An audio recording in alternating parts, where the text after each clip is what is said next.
listening to The Big Lift, the podcast of WebTrends Optimize, the CRO solution that enables marketers and developers to maximize the ROI from their digital properties.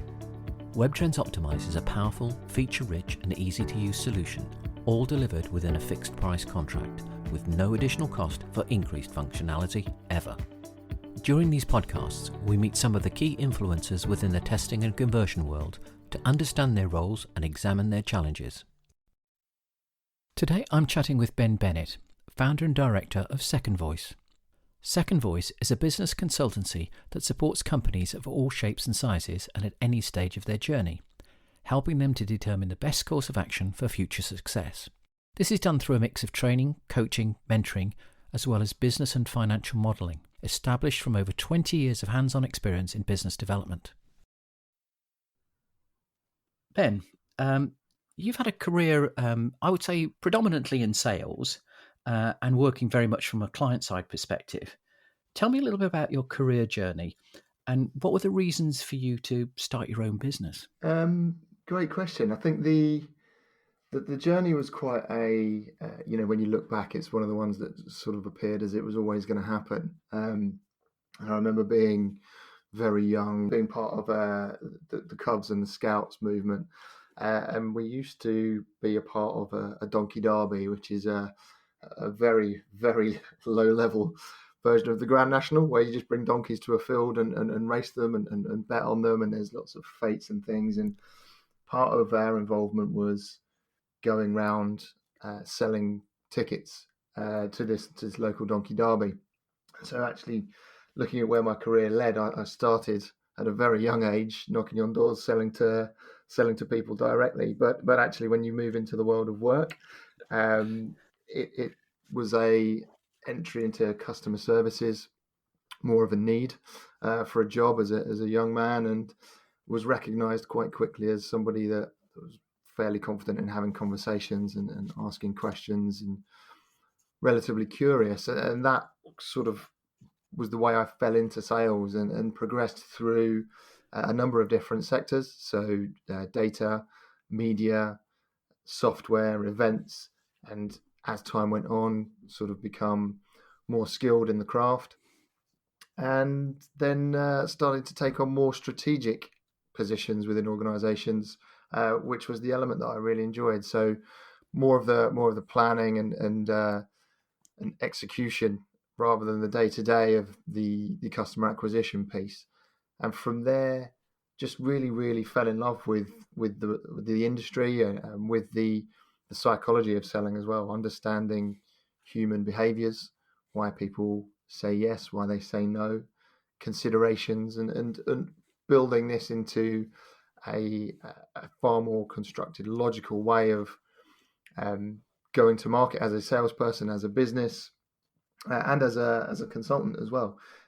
And then being able to pass that knowledge on, I started a training company, helping organizations upskill their sales teams, and then looking at their strategic plans as well. And my company, Second Voice, just sort of expanded out from being simply a training organization into strategic planning, consultancy, doing interim positions, and becoming a really exciting opportunity for me to work with lots of different businesses in different verticals. So it was it felt like it was a predetermined journey, but as with most people in sales, it was something I fell into and then fell in love with it after that. It seems quite a big leap to make from being fully employed into going and running your own business. What was going through your head at the time when you kind of said, well, I'm going to do this? Or was there an inflection point, i.e. you were made redundant or something like that actually pushed you in that direction? It was something that I wanted to do already. I think a lot of people that work for themselves or have gone on to start their own businesses, regardless of the scale, there's always, well, for me at least, it seemed like there was that itch that needed to be scratched, and having the freedom to make my own mistakes and come up with my own conclusions, and that freedom was something that I really craved. But I started the business with a view to try and make a difference, and genuinely it wasn't a case of I can earn more money. It was actually how can I add value and how can I learn more at the same time. And, going through that knowledge acquisition when working with different companies was something that really, really appealed to me. And so I wanted to pursue that. And part of the timing was not good. So there's never a good time to start a business, but it was around 5 years ago, off the back of working for a large agency down here in Brighton, and it was a case of jump in with 2 feet. And I recognise now, obviously, I didn't do as much of the strategic planning that I later became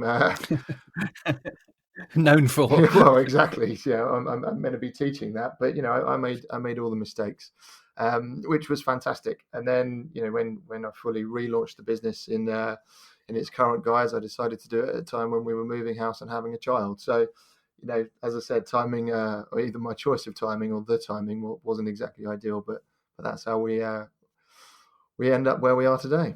So of those early days when you were moving into the startup or your startup, are there any of the things that you learnt there that you use with businesses that you deal with today? Absolutely. Financial planning.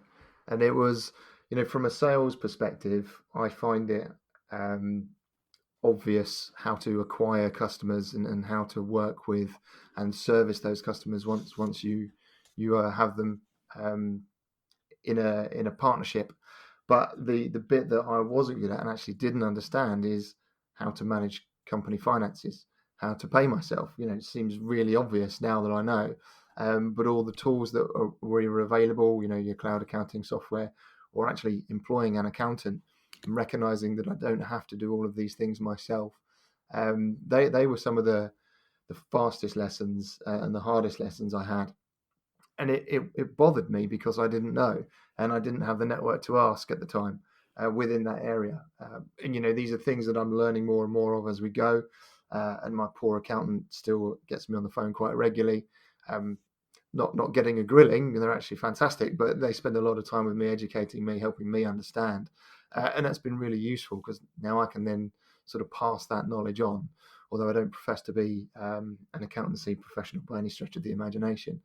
But there are elements that you learn along the way. And, one thing I would certainly urge is if you don't know, just ask the question.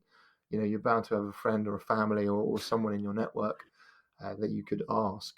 And that's what I did. It's recognize that is an area that I am not an expert in, and move forwards appropriately and cautiously until you are aware and conscious of what's required, really. Yeah, I think one of the maxims that I use when I'm asked that question is, cash flow is king. You've got to worry about the money to be able to not worry about it, if you know what I mean. That you can get on and do your business, but if you haven't got the cash coming in regularly and you're not spending the time to dedicate to be able to make sure that cash is coming in, then you will start to suffer as a business and hopefully you won't fall by the wayside. But there must be other problems that you encounter, and some of those things that I see that you're looking at what you do, you deal with startups and scale-ups. There must be some common problems between both sets of businesses at certain points of their time in their career. A lot of people who are starting businesses have, this absolute passion and vision for where this company is going to go.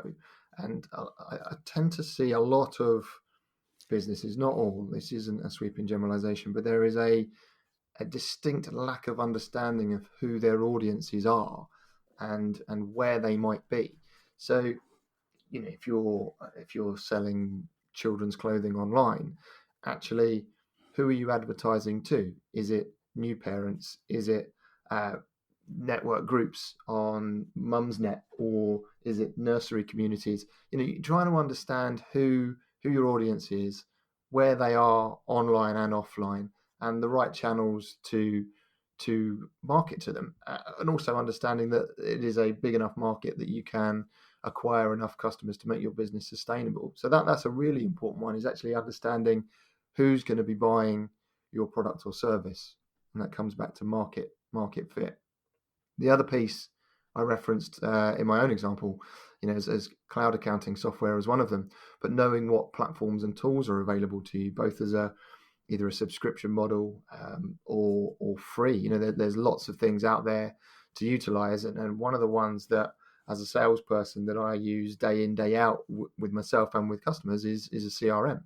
And some companies and some individuals and founders have never even heard of a CRM. So being able to put these tools in place to help prop up and support, so you don't have to have information spread around on spreadsheets or stored locked away in the back of your mind somewhere. There's also a distinct area of focus within a lot of organizations around process planning and automation, if possible, as well. So looking at either customer journeys, how they are identified and acquired, all the way through to how they're then serviced, delivered against, retained, and then become a referrer or a recommender of your product or service, and enabling both an individual to map that process, control that process, refine it, feed into it is really crucial. And I think as businesses grow, there's been a lot of instances around putting more bums on seats, or trying something new, or paying for an expensive piece of technology, when in actual fact just trying to sit away from the day-to-day and the age-old adage of working on the business rather than in it. Being able to look at your company objectively and say, what are the processes? How are people, or how are customers coming into our company? How are we collecting revenue? How are we effectively communicating to them? All of these things should be defined and documented.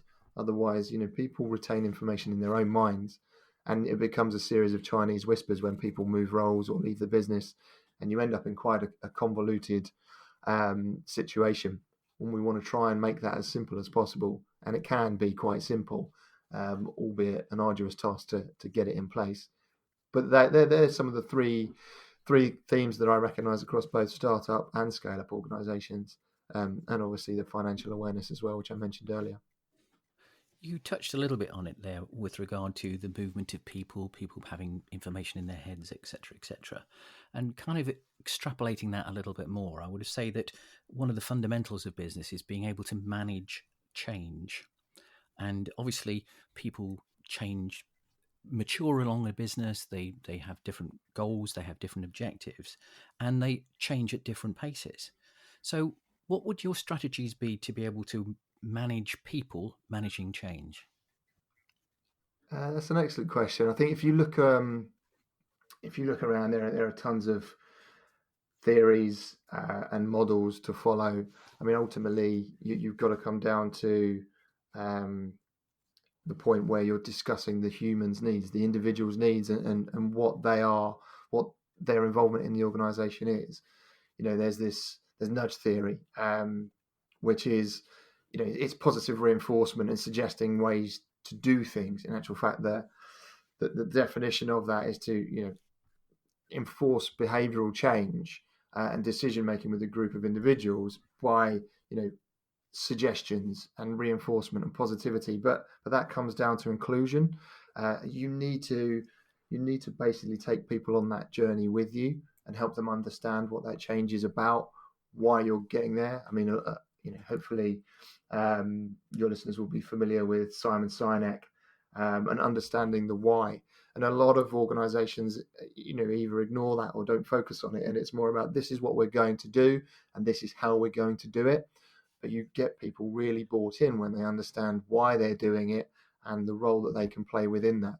So it's more around inclusion, effective communication, education, taking people on that journey. So it's not an easy one, and the bigger the company and the more stakeholders and the more people that have a vested interest in that change, it's going to be harder to steer that ship. But it's something that happens over time, and as long as there are very clearly defined goals and deadlines, and you can take people with you, then it should be relatively simple. But if not, it's just about investing time and being both sympathetic and empathetic to the people within the environment that is getting changed, because they're the ones that obviously will be going through far more both emotional and structural change as you go through the process. It was interesting you used the word why there. I know you have a toddler, and as that toddler starts to progress along its years, that'll be one of the questions that keeps hitting you for the next 5 years. Yeah, no Why, doubt. Daddy? Why am I doing this? So it's interesting you've got some answers anyway to be able to deal with that. Well, actually, toddlers are the best salespeople on earth. Um, and a good salesperson, in my opinion, is one who does more listening than talking. And the best way to do that is ask open questions. Your who's, your what's, your why's, your how's, your where's, your when's. And this is something that their brains are little sponges, right? So their questions are always open. And as infuriating as it can be, they always get the information that they want, even if it's the same question over and over and over. So there's a lot that us adults can learn or relearn from toddlers for sure. And if they don't get the answer there, they'll just twist you around their little finger anyway, and you'll Absolutely. give up anyway. Absolutely. So moving on to some of the companies you've worked with from a startup perspective, and not just concentrating on the startup, but when do you think a startup actually stops being a startup? Oh, good question. I think that it's probably more about when they find their groove. A lot of startups are going through, certainly from launch all the way through to, the post-revenue stage. There's lots of innovation, lots of change. Businesses will need to pivot many times, and to make sure that they are servicing a particular audience and getting that market fit. I think when it's no longer about survival, or absolute raw survival. Obviously, every business needs to survive. When it's more around market share instead of customer acquisition, I think that would probably be a good point. When innovation becomes still a fundamental of business, because I don't think that should ever go away. But when it doesn't become the primary focus, it becomes about finding that groove, finding that market fit, and ruthlessly executing against that with absolute laser focus. So acquiring customers, delivering excellence and value all along the way, and then it becomes more of a finance-led plan and a growth-led plan, if that is the strategy, rather than a survival and a launch and a be seen. I don't know that there's any very clear-cut line. I don't think it's headcount. I don't think it's turnover. I think it's more behaviours and perception, or the way the organisation is perceived. So there's probably many articles out there discussing the topic, but I think it's more, as I said, more about the execution and less about the trying. What do you think to that? That's a difficult one. I always believe a startup continues to have the heart of a startup whilst the CEO remains in place. Okay. And I think if the CEO changes or the owner changes, then I think that makes quite a difference to the way that company's focus is directed. And it's obviously, in many places it's a very good thing, and in other places it's not quite such a good thing.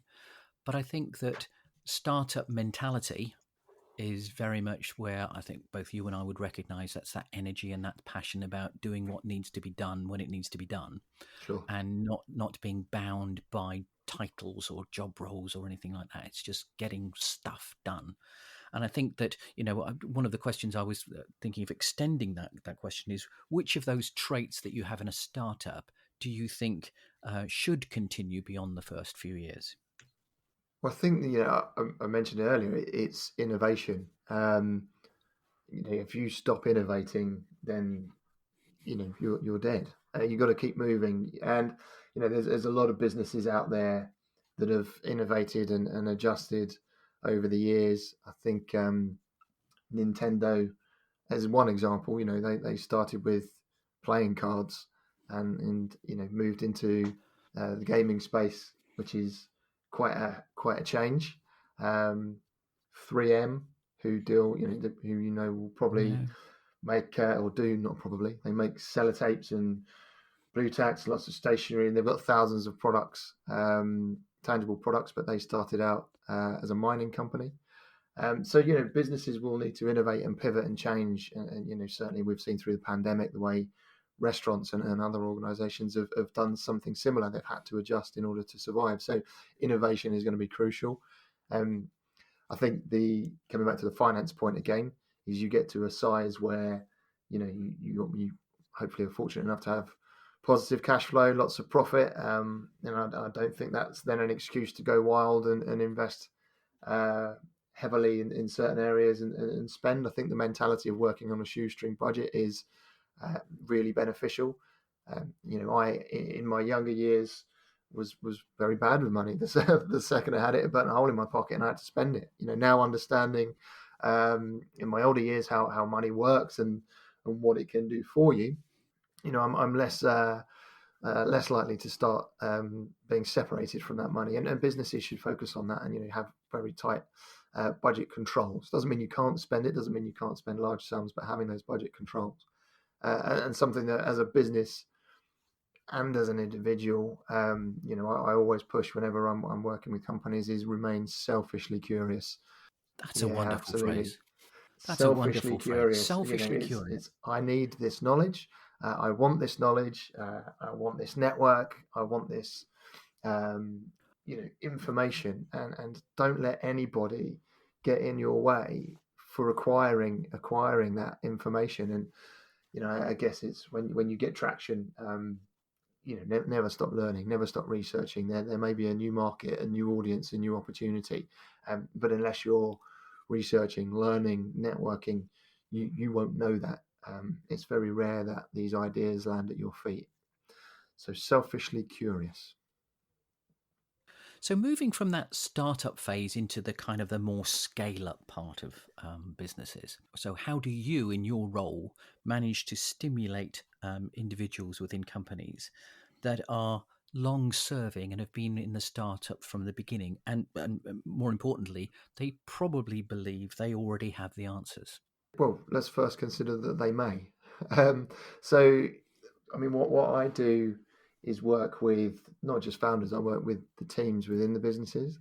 And it's, you need to understand, you've got to understand where the business is, where the individuals are, and what the current situations are. And it would be absolutely wrong to assume that either the founders, senior leadership teams, or myself are the only ones with the answer. So inclusiveness is crucial. I think they're getting everybody to feed into their views, and they might have the start of an idea, but not have the experience or capability to flesh that out as a plan to execute against, and then helping educate. But it's a tough one. You're coming in as a third party who hasn't been growing the business, who hasn't been there from the start, and is bringing ideas and external experience and influences into an organization. And that can be quite a hard thing to do. But the idea is, you still have to build rapport. You still have to include individuals. You have to educate them. It comes back to this nudge theory or change management. And it is around working as a group and then setting out owners of tasks to deliver. The other very quick way is incentivization. We are creatures of habit, and if we want to change habits and behaviors, you can incentivize that change as well. So, and that doesn't need to mean pounds in pockets. There's many other ways to incentivize change throughout an organization. So that's another angle. But one of the learnings from a great book that I read was Thinking Fast and Slow by Daniel Kahneman. I don't know if you're familiar with it.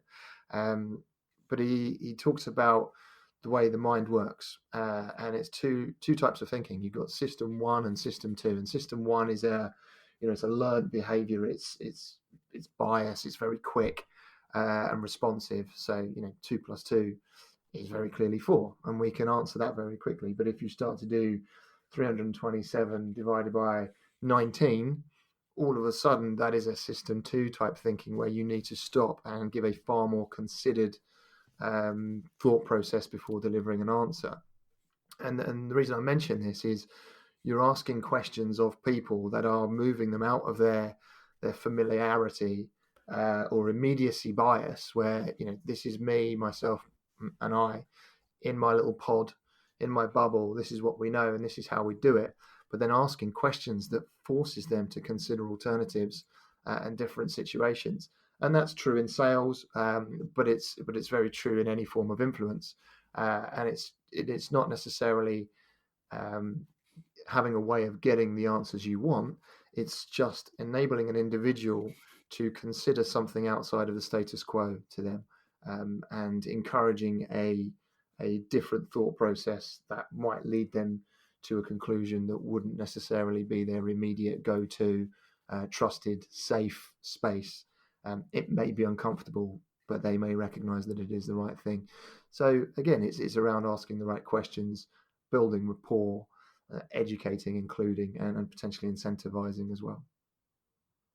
So over the last 10 weeks or so with the COVID-19 outbreak, it's probably a bit longer than that now, growth has been very, very challenging. How, in your experience, have you managed to keep companies that are looking for progressive growth to stay focused? There's been lots of businesses and lots of people that have suffered greatly because of this, and it's a terrible thing, and could more have been done? Probably, but we're in a situation where we are today, so we've got to focus on what we can do now, and the businesses that I'm working with, and my own business as well, is about looking for that opportunity now. How can businesses retain customers? And in a lot of instances, it's about survival and sustaining the organization rather than growing it. However, some of my clients have been very fortunate to work in industries that have benefited from the downturn or the pandemic, and such as e-commerce, is one of the very few industries as a whole that has either managed to grow or sustain during this time. But the important things are, from me to my clients and from my clients to their clients, is regular communication. It's like, what are we doing? What is working? Who can we introduce you to? What information can I share with you to add value, and keep that line of communication open, because you may be going through something that one of your peers has gone through a few weeks prior and managed to overcome it. So knowledge sharing is really important. The other thing is, not to panic, and I know it's incredibly hard when either customers are leaving you or revenues are falling, but it's about making sure that you are remaining objective and being able to enforce positive change, or look at preserving the organization for when things start to pick up again, if you're able to do so. One thing that I note that a lot of companies don't do is measure. I've got a real fondness of analytics, and it's important that whatever you're doing, you measure it. So actually, what are you doing today? And it might be your marketing, it might be sales performance, it might be customer feedback, whatever it is, measure it. If it moves, measure it, because that way you can actually see whether your peaks and troughs have been as steep as you thought they were. Because you might find, and when you're in an environment that is incredibly tough, and everyone around you is either finding it difficult, both personally or professionally, you may be drawn into that to feel that your environment is way harder than it actually is. Let the data tell you. So continually measure, and from that measurement, continually try to refine.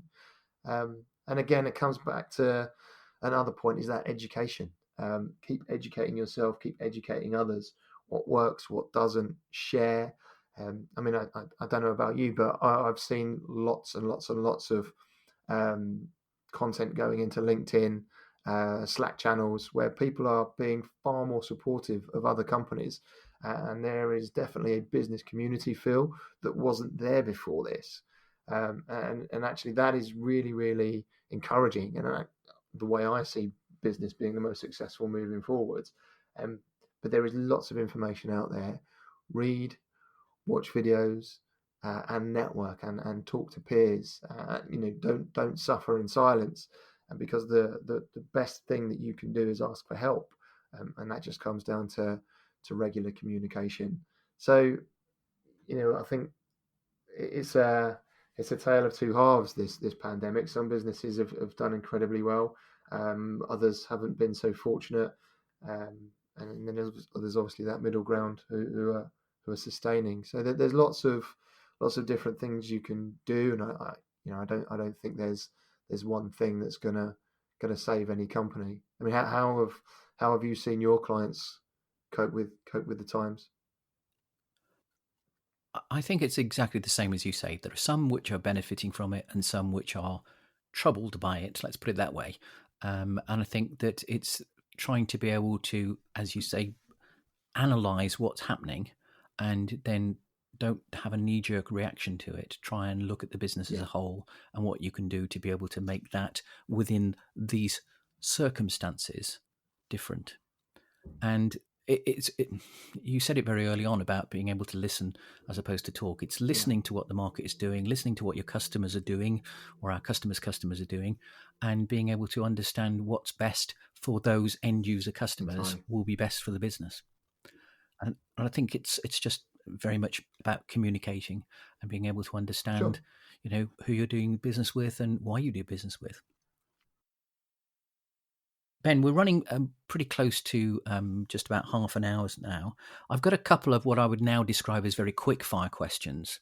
So quick question, quick answer. And there's only a couple in there, but it might be a good way to draw this to a close. But the first question is, do founders make great CEOs?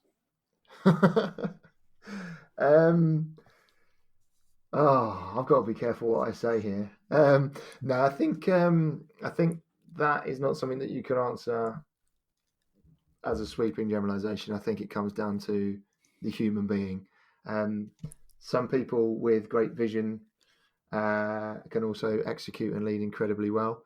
Others can't, and I think if you're self-aware and you can recognize when to get out of your own way, that's an important thing to do. And if you don't need to, and you can deliver from day one to however long it needs to be, then the best of luck to you. So it really varies. I thought you'd answer like that anyway. as you probably will to the next question, which is within organizations, which division drives the most value, sales or marketing? Also very unfair. I actually have a stock answer for this because I think this is something that a lot of businesses have, is the sales versus marketing. And my view is that there's a third element there, and there's customer services or client management. And I think the three of those, the lines between those three departments are getting blurred more and more by the day. And so marketing will sell, sales need to deliver customer service, and customer services need to do both. So all three of those will have a equal reason for existing and delivering for an organization. And it's really important that they recognize that rather than compete. Ben, it's been great. It's been stimulating. We've covered a lot of interesting topics, and I thank you very much for the time you've afforded me today. And if we get the time in the future, perhaps we'll revisit some of those questions with a bit more time. And I thank you very much for giving me as much time as you have done. It's been an absolute pleasure. Thanks for inviting me on. Okay. Thanks very much, Ben. Cheers, John. Thanks. Take care.